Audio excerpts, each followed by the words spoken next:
You probably know the feeling. Sweaty, fast breathing, quick heart rate. That's a cortisol spike. It feels awful, and its imbalance is the cause of your anxiety. Rebalance Health's 3-part anxiety system helps address it at the root. Rebalance Health lozenges are natural and designed for optimal absorption, providing 24-hour relief. Live life fully without feeling like you're fighting for it. Get 50% off your first month with code CALM23 at rebalancehealth.com. New on Curiosity Stream. I'm James Burke. I'm going to take you on a journey through time. James Burke's visionary series returns, reimagined for our time. Now, this is all uncharted territory. The Washington Post hails Burke as one of the most intriguing minds in the Western world. The New York Times raves he careens from one great moment in history to another. Where do we want to go from here? Experience all new Connections. So what's the next connection? With monthly, annual, and bundled plans, find the one that works for you at curiositystream.com. Welcome to Pretty Lies and Alibis. Let's seek the truth and travel the long road to justice together. What you know, Alibis? Welcome to a second episode of Pretty Lies and Alibis. Today, I felt like I really needed to update on Kaitlin Armstrong and Alec Murdaugh. It's been a while because we've been so deep in this Vallow Daybell mega series, and a lot's happened in the other cases. So just wanted to hop on and catch up a little bit. There's not too much to be updated in the Wagner case. The only thing really that we didn't cover in that rebroadcast series is the shoe expert will be able to testify. Obviously, Jake and Angela will testify against George, and there will be a field trip to the crime scenes, which are the trailers where the murders happened. So other than that, they have started some jury selection. And that trial is set to go next month. Can't wait for that one. It's a long time coming. It was 2016. I mean, talk about the long road to justice. That's like right there, textbook. All right. So Kaitlin Armstrong, I'm going to put a picture up in just a minute, but just a little recap. We know that Mo Wilson was staying with a friend in Austin, Texas for a bike race. She's a professional biker, and told friends that she was meeting with Colin to go swimming. So at approximately 9:56 p.m. on May 11th, Officer Salinas responded to a welfare check and an urgent call at 1708 Maple Avenue in Austin, Texas. And the caller was Kaitlin Cash, who we know Mo was staying with while she was in Austin for that bike race. And Kaitlin said that Mo was on the floor and not breathing, and there was a lot of blood. So the officer located Kaitlin Cash inside that residence, performing CPR on Mo when he arrived. And they noticed that Mo had multiple defects on her body that had the appearance of gunshot wounds. And the officers observed 3 fired cartridge cases on the floor near Wilson with a 9mm JAG imprint on the head stamp, but a firearm was not located. And Mo, unfortunately, was pronounced dead at 10:10 p.m. So that call came in at 9:56 very quickly after they got there. So there was some files released. We know that Mo had 2 gunshot wounds to the head and a gunshot wound to her chest, which appeared to have exited through her back. And an intact projectile was found underneath her in a broken piece of tile. And that was directly under Mo's body.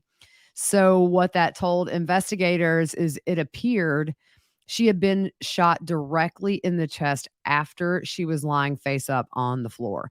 That's a overkill. So if you shoot somebody twice in the head, there's very little chance that they're going to survive. So to shoot her when she's down is rage.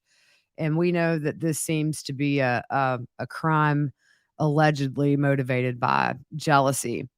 So what's interesting, and he has spoken to mainstream media. We obviously haven't been able to independently confirm this, but a man named Teal from Costa Rica has spoken to the Austin American-Statesman, saying that he and Kaitlin actually spent some time together when she was hiding out. I did do a little background on Teal. He does live there. And so usually we don't report like speculation and rumor, but he's gone to mainstream media. So we'll put it out there. That he says that they met outside of a tattoo shop, and he told this news company that a friend of hers was inside getting a tattoo and Kaitlin was just outside sitting on a bench. So they struck up a conversation and exchanged phone numbers. And he said that, as we know, she was going by Ari, and that's what she told Teal her name was. And he says that they went on several dates while she was hiding out in Costa Rica. She told Teal she had been through a traumatizing breakup, and when he tried to kiss her, she said she has not healed from that breakup and she wasn't ready. So Teal said Kaitlin, for the most part, insisted on hanging out in really secluded areas. He said it made a lot of sense once he found out who she really was. And during the time that he was hanging out with her, she had that bandage on her nose and told the story of it came from a surfing accident. So that was what she was telling everybody in Costa Rica. He said, looking back, she was a strange person. And authorities actually showed him the original picture. If you're on YouTube, it's the one on the far left before she had her work done. And he did not recognize her and said, I don't know her. So when they showed him the newer picture, he said, yeah, that's Ari. So locals say that she seemed really normal when she was there. She worked at the front desk of the hostel she stayed at and was also teaching yoga. If you remember, when you see her leaving the airport, she has that yoga mat strapped to her back. And as we know, she was arrested on June 29th in Costa Rica and extradited back to the U.S. She's being held on a $3.5 million bond. And she asked for a speedy trial, and it's been set to begin October 24th. That's really quick. We're all used to these things taking forever to go to trial. And prosecutors asked if Kaitlin was getting special treatment since there are trials that have waited over 2 years due to the pandemic and haven't gone to trial yet. And they also said that investigators are still gathering evidence in the case. And so Caitlin's attorney, Rick Coffer, fired back saying if they chose to indict without evidence, that's the district attorney's problem. He also said Miss Armstrong wants her day in court. Simply put, there's a lot more to this story that is yet to have been heard. Now, he said, why did Austin police seemingly ignore a tip about a former boyfriend of Miss Wilson? Why did Austin PD give misleading and inaccurate information to a judge when seeking an arrest warrant for Miss Armstrong? And he also said, did the inexperience of two key officers assigned to this case play a role in its apparent mishandling? He also asked who vandalized the home of Kaitlin Armstrong and Colin Strickland the night of Mrs. Wilson's death, and why. A lot of information, he says, presented in the media so far isn't accurate. And he talks about how the media oftentimes gets their information from police sources, and that police have a vested interest in painting a picture that supports their initial assumptions and actions. And they also have an interest in glossing over details that could be of interest and relatable to their mistake in the early hours of this unfortunate, terrible situation. He said they will file motions challenging the investigation and challenging the conduct of the Austin Police Department. So that's interesting stuff. He's saying now that maybe there was some hokey stuff going on with the Austin police. You know, he's a defense attorney. He's there to defend. Real quick, now a word from our paid sponsor, BetterHelp. That's HELP. And look, how well would you take care of your car if you had to keep the same one the rest of your life? Well, that's how our brains work. So why don't we treat our brains that way? How we care for our minds totally affects how we experience everyday life. And a lot of people go to the gym and eat healthy to keep their bodies in shape. And it's equally important to invest time and care into keeping our minds and emotions healthy. There are a lot of ways to support a healthy brain, doing stimulating activities like learning a new language or taking power naps. But if you're having problems that you can't sort through alone, there's also BetterHelp online therapy. And life can get really overwhelming. And sometimes we just can't navigate everything that we're facing alone, whether it's small things that add up or one big, huge issue. You can create so much more stress on yourself trying to cope alone. So, I've been in counseling before. I realized I was making things so much more difficult on myself instead of allowing someone to help me figure out how to deal with certain pressures and stresses that I had. BetterHelp is online therapy that offers video, phone, and even live chat only therapy sessions. So you don't even have to see anybody on camera if you don't want to. And I love the fact you can have your sessions at home because you're comfortable. And I think that, there's a stigma still with some people about going to a therapist or a counselor, and there shouldn't be. So it's much more affordable than in-person therapy, and you can be matched with the therapist in under 48 hours. The best part, our listeners get 10% off their first month at betterhelp.com/whattheworld. That's betterhelp, HELP.com/whattheworld. Let's jump into Alec Murdaugh. I'm going to put this picture up. We're going to show this transformation of Murdaugh. So if you're on YouTube, top left, happy days. He is stealing money from everybody and their mother and brother and living the good life. And in the next picture, it's caught up. The bottom picture, it's really caught up. And the far right picture, the newest mugshot, I'm going to tell you guys, I think the dude got some lice up in jail. It is a bad problem. He's got a shaved head if you hadn't seen it. I mean, he's got a buzz cut. He got lice. I'm just allegedly saying, because I don't think he joined no gang. He don't like the gang type. So I'm, a little bit behind in all this stuff. We know that he got murder charges for Maggie and Paul back in June of last year. They were shot and killed on the property. He was also charged with 2 counts of possession of a weapon during a violent crime. And it was originally going to be a bond hearing, but it turned into an arraignment after his attorneys asked for a formal arraignment. He pled not guilty, and both sides agreed, no point in bond. He's already got a $7 million bond he can't pay. So now in some other news, another one bites the dust in this whole crazy story. So former Palmetto State Bank CEO Russell Laffitte was arrested on charges of conspiracy to commit wire fraud, bank fraud, misapplication of bank funds. And the indictment was 17 pages long, and it tells how Murdaugh and Laffitte used and abused their access to a federally insured financial institution to steal millions of dollars from these poor people. So back in May, the South Carolina Attorney General's office charged Laffitte with 21 felony counts that include criminal conspiracy, breach of trust with fraudulent intent, and computer crimes. He was already out on bond for those charges when these new ones came down. So Laffitte is accused of aiding Murdaugh and suspended attorney, his other buddy, Corey Fleming, divert nearly $2 million from clients in 3 separate instances beginning in 2011, and it only ended in October of last year. So Magistrate Judge Molly H. Cherry presided in a federal courtroom in Charleston over the new charges. He got a $500,000 bond. And those terms are actually, he got a $500,000 bond, paid $25,000. So he is out. And the terms of bond are house arrest, surrender the passport, no communication with any Palmetto State Bank employee or families involved in these cases. There are actually 6 victims named in that indictment. And a couple of those victims, sisters Hannah and Elania, lost their mom and their brother in a rollover crash in 2005.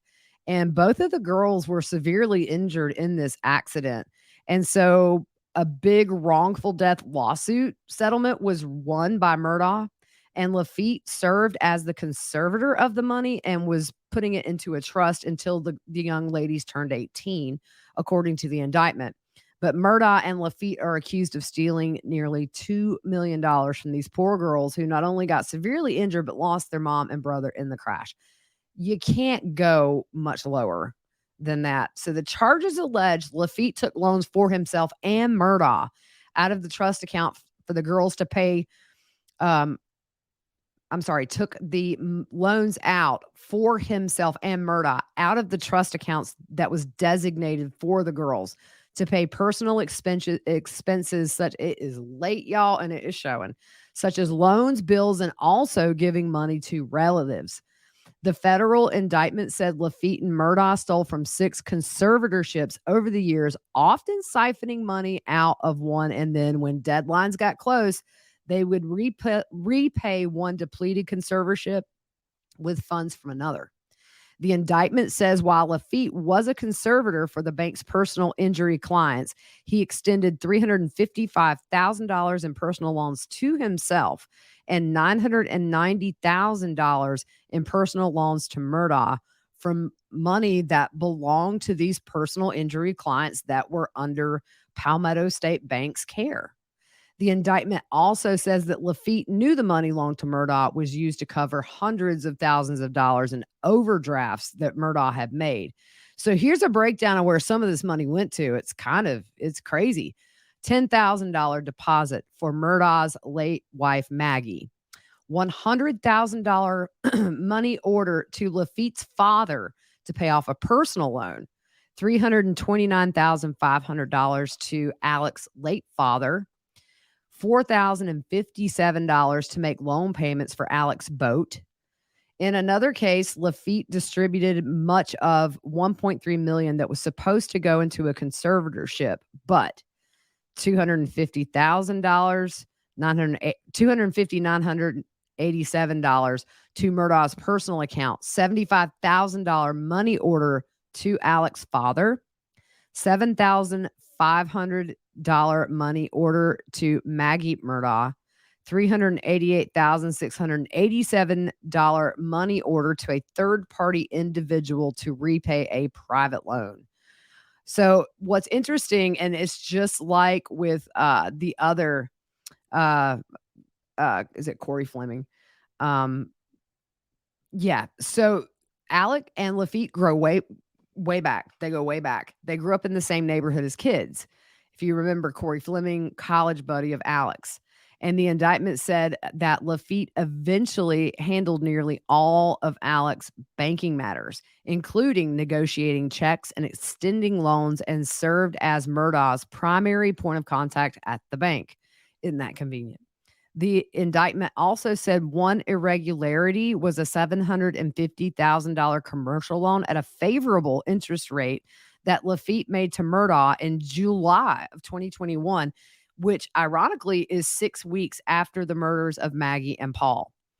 So the loan was supposedly for repairs to the beach house that they had in Edisto, but Laffitte knew the money was going to be paid to a person identified as Attorney One and to cover hundreds of thousands of dollars in overdrafts with Alec's checking account at Palmetto State Bank.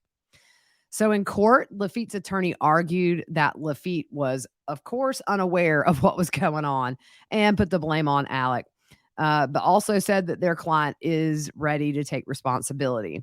His attorney says we intend to vigorously fight the charges at trial or otherwise. His arraignment and first court appearance is set for August 3rd at the federal courthouse in Charleston. And if convicted, Laffitte faces a max of 30 years in prison for each charge. And here's the thing. This is just like the beginning of Another One Bites the Dust. We're just going to like play that song, that intro, if we didn't get a copyright strike. Every time a new person is indicted in this case, because I don't think we've seen the half of it yet. Man, crazy stuff going on in the low country here in South Carolina. It's just amazing to think that these men were essentially robbing victims, people that had already suffered. These two girls lost a mother and a brother and were injured. And then you find out the people you're trusting are just, taking your money and doing their own thing with it. It's insane. But y'all, I just can't get over that last mugshot of Alec.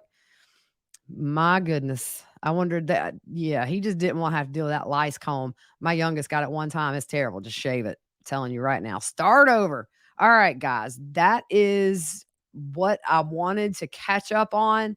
Got a little tongue-tied a few times. It's 11 o'clock. In between the last episode and this one, my youngest came in and said, let's go to Dairy Queen. So we went and got ice cream, and I'm just in like this dairy sugar haze right now. But we will see you tomorrow. Wish me luck. Stevie tickets go on sale at 8 a.m. I'm getting up at 6, getting my coffee and getting my fingers ready like for rapid fire, guys. All right. We will see you tomorrow.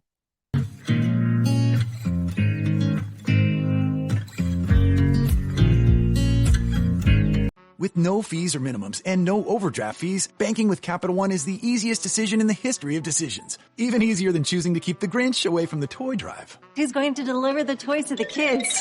What about me, the Grinch? No. Yep, even easier than that. You steal the presents one time. With no fees or minimums and no overdraft fees, is it even a decision? That's banking reimagined. What's in your wallet? Terms apply. Capital One N.A. member FDIC. Copyright Dr. Seuss Enterprises. Copyright Turner Entertainment Company. With Lucky Land Slots, you can get lucky just about anywhere. Dearly beloved, we are gathered here today to... Has anyone seen the bride and groom? Sorry, we're here. We were getting lucky in the limo and we lost track of time. No, Lucky Land Casino, with cash prizes that add up quicker than a guest registry. In that case, I pronounce you lucky. Play for free at LuckyLandSlots.com. Daily bonuses are waiting. No purchase necessary. Void where prohibited by law. 18+. Terms and conditions apply. See website for details.